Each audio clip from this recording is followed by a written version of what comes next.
If you own an $850,000 home in Austin, Houston, or Dallas, Texas right now, you're probably paying between $14,000 and $18,000 per year in property taxes.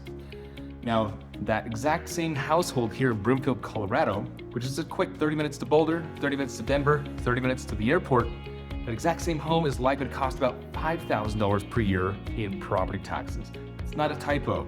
That's a $10,000 a year swing back into your pocket. My name is Dick Highlands. I'm a local real estate broker. We're going to break down that stuff and make it extremely simple to understand and all the ins and outs of it from actual 2026 county tax rolls so you can know the ins and outs of it in a very simple and digestible way. First, let's ask the question, why the heck are Texas property taxes so darn high? Well, Texas has no state income tax. None. That's the headline benefit for every single Texas relocator and every single Texas homeowner, and you're all going to hear that your whole life. But that government still needs funding for the schools, police, fire, roads, libraries, and everything else. All of it. So Texas shifts the entire tax burden on property owners through county taxes, city taxes, school district taxes, and a lot of Houston and Austin suburbs thing called a municipal utility district, or MUD. Stack those four layers together, and Texas metros often run effective tax rates of 1.6% to 2.5% of the property's value every single year. So let's start with Dallas. Dallas County in 2026, the adopted tax rate from the Dallas County Commissioner's Court sits in an effective rate between 1.6 and 1.8%. So on an $850,000 house, that's just over $14,000 per year in property taxes. But here's what most Dallas relocators are missing. If you're outside of Dallas, in Plano, Frisco, McKinney, Flower Mound, or anywhere in Collin County, or the Denton County suburbs, your effective tax rate is actually going to be higher than that.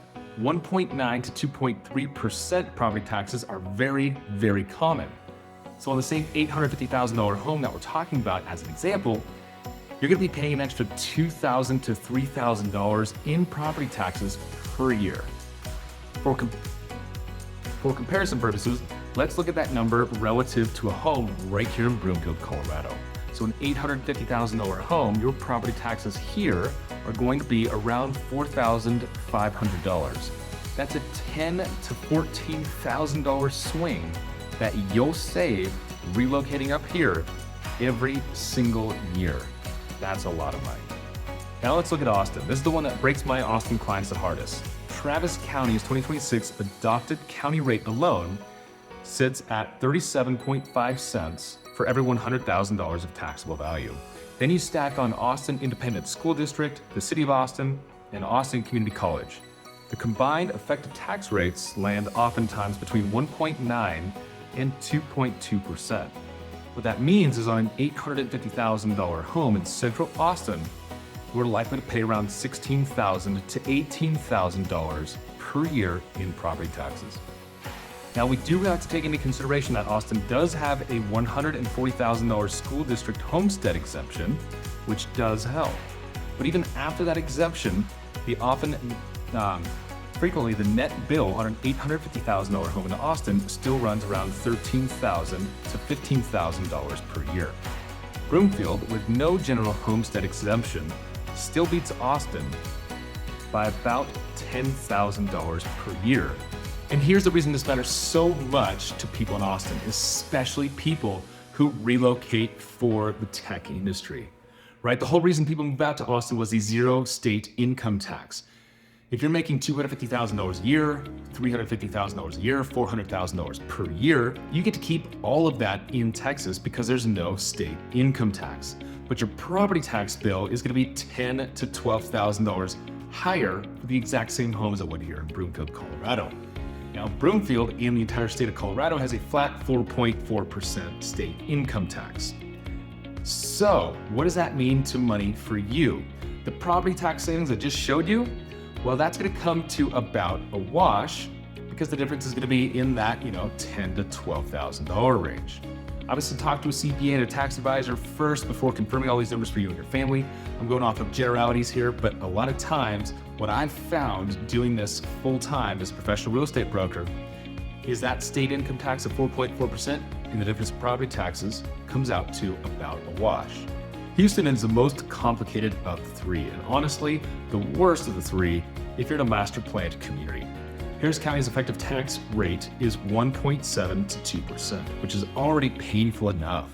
But the moment you move to Cinco Ranch or any of the woodlands adjacent, Muds, Cypress Creek Lakes, or any of the big master planned neighborhoods near Houston, where my clients usually come from, a lot of their effective tax rates seem to climb to 2.1 to 2.5% because of the mud tax. On an $850,000 home, your annual property tax can often range around $17,000 to $21,000 per year. In comparison to Broomfield's master planned communities, and Anthem, Highlands, and Baseline, which all do have Metro District levies as well, however, they're not nearly as high. So once you include all of that stuff together, you're still saving roughly $10,000 or more moving out here to the same master planned community lifestyle without the mud layer doubling your bill. Now the question every single Texas client asks me is this: hey Nick, does Colorado's income tax cancel out the property tax savings? And the answer I give just about everybody is no, for most people. Colorado has a flat 4.4% on taxable income. Here's what that means. On a household earning $250,000 per year, you'll pay around $11,000 per year in income tax. Now your tax savings from Houston, Austin, Plano to Broomfield on an $850,000 home is around $12,000 to $15,000 a year. So you come out ahead day one if that's roughly your income in this situation. Now, if you're earning that between $350,000 per year to $400,000 per year, that's where the math comes tighter and it's about a break even. Now, there are other things you can do, meaning you might be able to qualify for 529 deductions, other refunds, and there is a senior exemption to help alleviate some of the tax burdens if you're 65 years or older here in the state of Colorado. Here's what that savings actually buys you. The difference between paying $18,000 a year in Houston property tax versus $5,000 in Broomfield is about $13,000 per year. What does that mean? That's $1,100 per month extra in your pocket by moving up here. That's an extra mortgage payment's worth of buying power. Most of my Texas clients do one of two things with that money. Option one, they buy a bigger house. So instead of buying the $850,000 home, now they're buying the $1.1 million home or the $1 million home here in Broomfield with roughly the same total all-in costs for their household versus something that they would have owned in Austin. Option two, they bank it. They put it towards retirement, college funds, emergency cushion, vacations, all kinds of things. Either way, the property tax arbitrage is the single biggest financial reason Texas tech and energy workers have been moving north to the Denver area since 2022. So $850,000 home is the heart of the market in the best three master planned communities in Broomfield, which are Anthem, Highlands, and Baseline.